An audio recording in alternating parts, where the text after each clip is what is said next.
What are some of the dumbest crimes people will attempt to do? Let's find out, starting with number 6, scamming BLM. Tyree Conyers-Page, also known as Sir Maejor Page, found himself in federal court facing a laundry list of charges. The guy, who once referred to himself as the world's sexiest albino, was tangled up in a scam for him to pretend to be rich and important. Tyree set up a phony Black Lives Matter group back in 2018. The page possibly started out as a legit thing, but Page then started pocketing almost $500,000 from unsuspecting donors. He cooked up the scheme by creating a slick-looking non-profit Black Lives Matter of Greater Atlanta, Inc. He played the role of Big Shot, running the show solo and raking in donations from folks who thought they were doing good. But instead of using the dough for noble causes, Tyree went on a shopping spree fit for a king. The FBI thankfully didn't miss a beat. They traced every dollar and found Tyree splurging left and right. But Tyree wasn't just blowing cash. He was also flexing hard on social media. Videos popped up showing off his new digs and bragging about his swanky lifestyle. Meanwhile, his lawyer tried to spin it like he was just a young guy showing off. But come on, we all know better. And if that wasn't enough, Tyree also has a rap sheet that read like a crime thriller. He had been busted multiple times for impersonating a cop, like some strange, weird, wannabe action hero. He'd do things such as handcuffing folks at gas stations to strutting around in tactical gear. But despite his shady past, Tyree was once the face of the Atlanta protests against police brutality. He even rubbed elbows with the mayor and chief of police, demanding change. Talk about a wolf in sheep's clothing. After 6 days of trial, Sir Maejor Page was found guilty of wire fraud and 3 counts of money laundering by a jury. As of the release of this video, Page is still awaiting sentencing for his crime. Number 5. Avoiding child support. Jesse Kipf, a dad from Kentucky, came up with a wild scheme to dodge over $100,000 in child support. He pulled a stunt straight out of a sitcom by attempting to fake his own passing. Kipf got crafty by hopping onto Hawaii's death registry system back in January of 2023. He snagged some poor doctor's details and whipped up a fake death certificate certifying himself as having passed away. Next thing you know, he's a ghost on government databases. He then went on a faking his own death spree, apparently doing it in multiple states and snatching up different identities to dodge his ex's child support demands. We're not totally sure why he needed to do this in multiple states, but hey, we're not professionals at dodging child support, so what do we know? Not content with just ghosting, Kipf also got into some serious cyber mischief as well. He wriggled his way into private business networks, jacking credentials from real folks. His clever tactics extended to infiltrating websites across several states and even involved big-name hospitality tech companies such as Guest Tech Interactive Entertainment Limited and Milestone Inc., both of which are vendors to hotel chains. Although no customer data was reportedly compromised, Kipf managed to sell Marriott hotel customer data on a Russian forum. Jesse Kipf's scheme to dodge child support by faking his own death came crashing down when authorities caught on to his fraud. In November of 2023, he was indicted by a federal grand jury on a range of charges, including identity theft, computer fraud, and making false statements. Among the identities Kipf misused was that of the doctor he first used to fake his own passing, leading to financial damages for the impersonated individual totaling over $116,000. In March of 2024, Kipf pleaded guilty to identity theft and computer fraud. Once he could see the writing on the walls as far as what the law had in store for him, Kipf entered a plea agreement. This plea laid out the consequences. He agreed to pay more than $195,000 in restitution, which included compensation for the financial damages he caused to individuals and businesses. Now, Kipf faces a potential sentence of up to 7 years in prison and fines of up to $500,000. As of this video, Kipf is still waiting to find out what the final terms of his punishment will be. Since Jesse Kipf is firmly among the living, despite his various certificates claiming otherwise, he may not have been a dedicated father, but he was certainly dedicated to not paying child support. Number 4. Alternate samples. Jessica Beatty from Clearwater, Florida, landed herself in a peculiar situation when she got busted for having contraband paraphernalia and driving with a suspended license. So, as part of her release deal, she had to do random illegal substance tests. Well, she shows up at the Pineda County Misdemeanor Probation Office for one of these tests, but instead of giving her own pee, she came in with a plan. And her plan was basically to use her aunt's dog's sample. Definitely not a smart plan. So, of course, the cops caught on and said Beatty fessed up later, admitting that she did indeed use a dog sample. Eventually, Beatty did provide a legitimate sample, but it was too late for her to save face. Even if she had slipped the dog sample past the officers, which she actually did, lab experts can easily detect animal samples from human samples. They say it's something about the taste.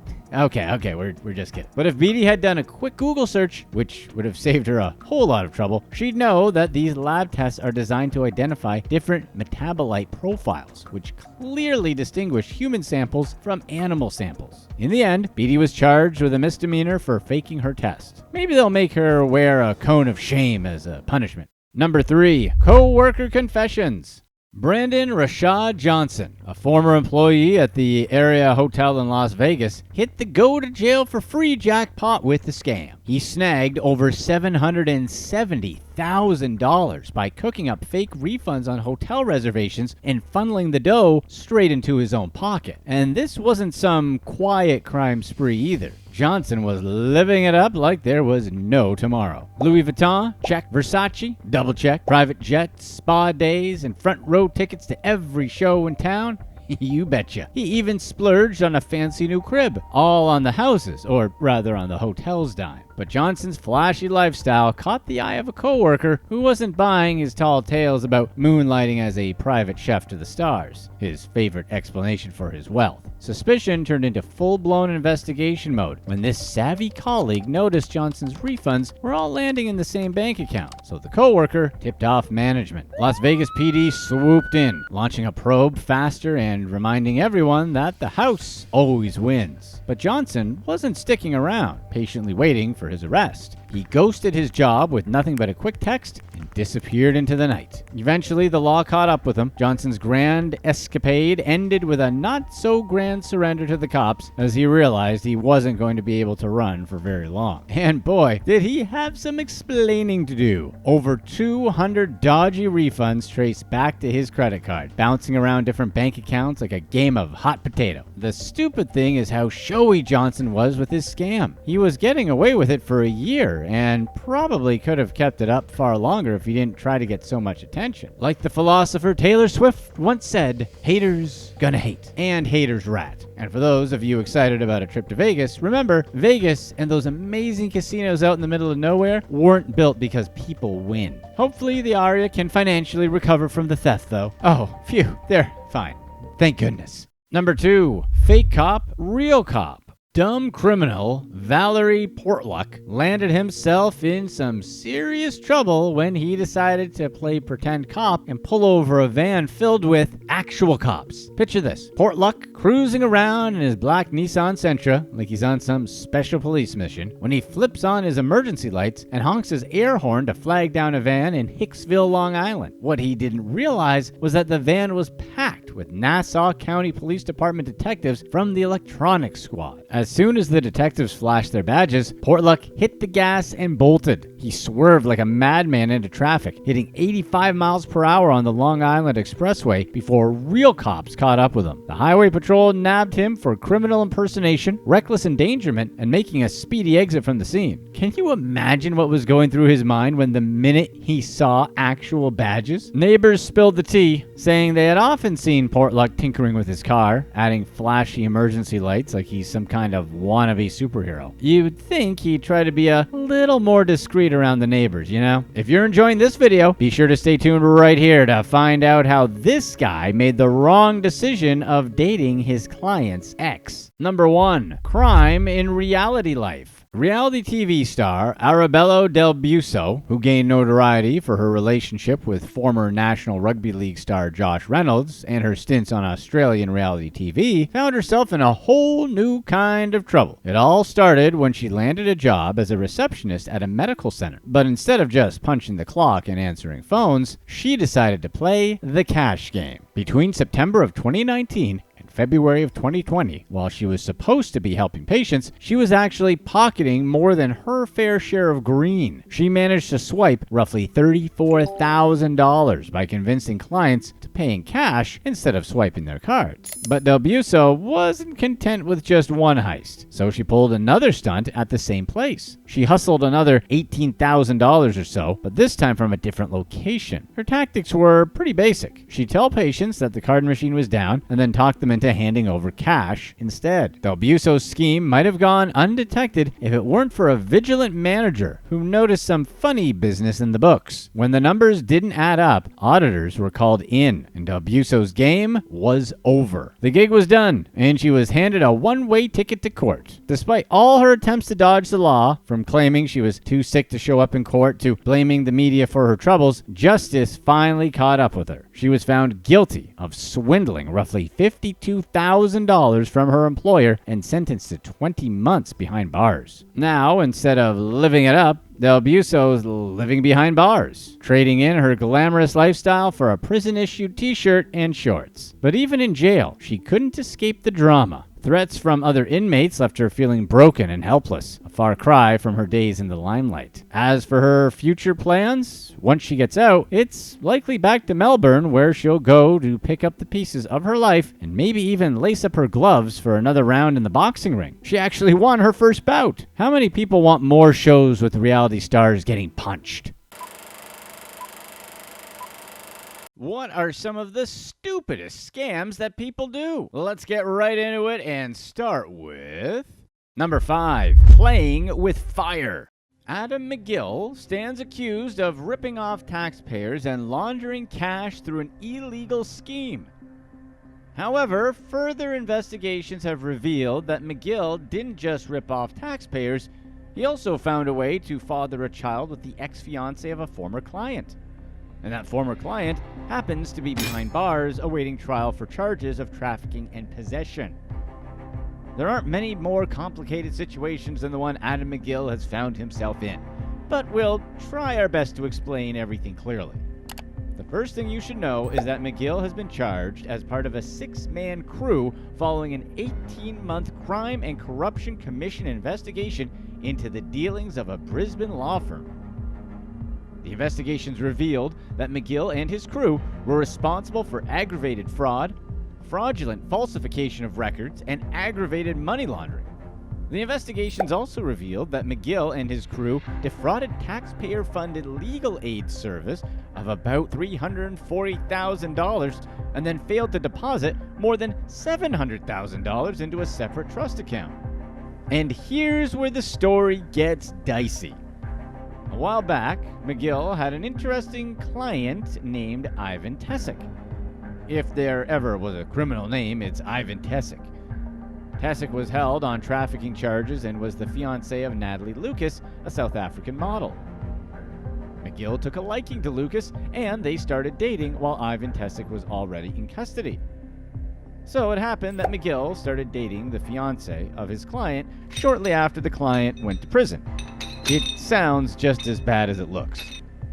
But it gets even worse. Miss Lucas didn't just start dating McGill, she also moved in with him and lived with him for 2 years. But their fairy tale love didn't last forever. After Lucas decided that she was leaving McGill, she discovered that she was pregnant by him. She weighed the pros and cons and decided that she would have the baby despite leaving McGill. But what about when Ivan gets out of jail? Lucas's decision means that whenever Ivan Tessick gets out of jail, he'll be meeting an ex-fiancée that has a baby by his former lawyer. And to make things even better, McGill did all of this while he was separated from his wife. The married couple are now back together, though. It doesn't seem like McGill has a huge issue with this potential turn of events. McGill says that he hasn't spoken to Tessick since the time he represented Tessick. He also says he doesn't think the communication breakdown between both men is due to him dating his client's fiancée. We've seen this movie before, Adam. There's definitely going to be some kind of breakdown. Natalie Lucas, on the other hand, has another story to tell. She says that Tessick threatened McGill when she broke up with him just before he was remanded in jail. This means that Ivan Tessick may still have bad blood for McGill. Thankfully, Tessick remains in prison, lifting weights and being scary. Unfortunately for McGill, he may not remain in prison forever. Currently, Ivan Tessick is charged with illegal trafficking and possession crimes. If he's found guilty, he might spend long years in prison, but he might also get out of jail early. And if he does, who knows the sort of things that may be on his mind. It's probably not a fun movie night with his former attorney. Number 4. Sign your name on the scam. Catherine Paprocka, a former school administrator in Pennsylvania, embezzled about $600,000 from the school she worked at. Ms. Paprocka used the money from the theft to rent properties, go on family vacations, and even pay for in vitro fertilization medical treatments. Paprocka carried out her scheme by taking out loans and electronically signing them, falsely representing herself. The school carried out an audit of its account and found that Paprocka had illegally transferred money from school accounts to a crowdfunding platform and 3 other small business lenders. Paprocka's name was signed on every loan, where she was listed as the executive director and owner of the school, despite the fact that the school is a non-profit and doesn't actually have any ownership. Investigators also discovered that Paprocka had paid over $60,000 into her credit card. When she accounted for those expenses to the school, she misrepresented the figures and argued that she only took $12,000. But that wasn't all she did. Further investigation into her scam led to the discovery that she'd stolen several identities of senior figures at the school and forged multiple signatures to complete her theft. With the amount of money she was embezzling and spending, it was only a matter of time before she was caught. Paprocka has now been charged with multiple felonies, including, but not limited to, forgery, theft by deception, and deceptive or fraudulent business practices. Her bail was set at $99,000, and she's since been released from jail. However, Paprocka had to surrender her passport and was forbidden from leaving the state. Number 3. COVID cars. A California man named Mustafa Kadiri used payment protection relief funds released as part of COVID-19 funds to purchase luxury cars and lead a lavish lifestyle. In total, Kadiri got about $5 million in these payment protection funds, and he splurged over half of it on luxury cars and personal expenses. These payments were usually released to business owners who wanted to continue paying employees in spite of COVID, and Kadiri took advantage of them. He submitted paperwork proving that he owned 4 businesses in Newport Beach, California. However, there was one tiny snag. None of those businesses were operational, and all of them had gone defunct a while ago. But Kadiri's papers looked legit, and he got funds totaling about $5 million. Our accomplished businessman wasted absolutely no time spending the money he got from his fraudulent windfall. Kadiri had a taste for exotic cars, so he decided to purchase 3: a Lamborghini, a Ferrari, and a Bentley. He also went on vacations with the money for good measure. What's the point of being a big giant fraudster if you can't go on vacations and eat fancy dinners like all the other cooler fraudsters do? Kadiri was eventually caught by the police. Guess you really cannot buy 3 luxury vehicles on a government loan without attracting some sort of attention. Right now, the businessman has been sentenced to 4.5 years in jail. He was also ordered to pay about $2.8 million in restitution and a $20,000 fine. And remember, Mustafa, when you're taking out a loan, you're generally expected to pay the thing back. Well, at the time he was supposed to. Number 2. Single but married. Andrea Lawner defrauded the government of over £70,000 over 5 years, and her scam wasn't even complex. It was merely a single, very beneficial lie that sustained Andrea for 5 years and earned her thousands of pounds. Andrea Lawner registered with social services as a single mother of 2 kids, and she got benefits based on that fact. These benefits include extra working tax credit, income support, and housing allowance. However, Andrea Lawner suffered from the same ailment that many scammers suffer from. She just couldn't couldn't keep herself from ratting herself out. But Andrea didn't go and get a new shiny sports car like you'd find on the first page of a scammer's playbook. Instead, she did the next worst thing. She started posting pictures of her kissing her husband on Facebook. Under normal circumstances, this would be irrelevant, but this wasn't normal circumstances and is very relevant because Andrea told the social services that she did not have a husband, but she was posting him on Facebook. Investigators soon found her Facebook account and realized that the single mother of two wasn't really a single mother and had taken the government for a ride. The police went to work and seized documents that proved that Andrea had been living her best life with husband while collecting benefits acquired on the presumption that she lived alone. Lawner was arrested for her crimes and was made to face multiple charges of benefit fraud. Andrea Lawner had no choice but to plead guilty and wait for the court to pass its judgment. Luckily for her, the judge decided to be lenient. The judge argued that if Andrea were to be sent to prison, there would be no one to take care of her children. Andrea's last kid is disabled, and the judge considered the welfare of the child seriously as well. Apparently, the husband she's been living with is wholly incapable of taking care of their child. In the end, the judge sentenced her to a 12-month prison sentence, which would be suspended for 24 months. The court also ordered that she undertake 120 hours of unpaid work and pay £220 in costs and victim surcharges. Number 1. The Bentley. Daniela Rendon, a glamorous real estate broker, has now been accused of using COVID-19 relief funds to purchase a Bentley. The Rendon case is similar to pretty much every other case in that scammers seem to love using stolen funds to purchase luxury cars. Rendon's fraud wasn't all that complicated. She simply fabricated tax documents that falsified her company's revenue, payroll, and the number of employees she had. Once she got the fake documents ready, she submitted them to approved lenders in New Jersey and Idaho and let roughly $400,000 worth of sweet relief funds start rolling in. Miss Rendon isn't a clueless scammer either, so she knew that she couldn't just withdraw the money from her bank account and start spending it. If she did that, the police would easily trace it and find out that she was running a scam. So she did the smart thing. She got in contact with a payroll processor in New Jersey and started issuing payroll checks to herself, family members, and friends. This meant that even if the police took a cursory interest in her case, they would simply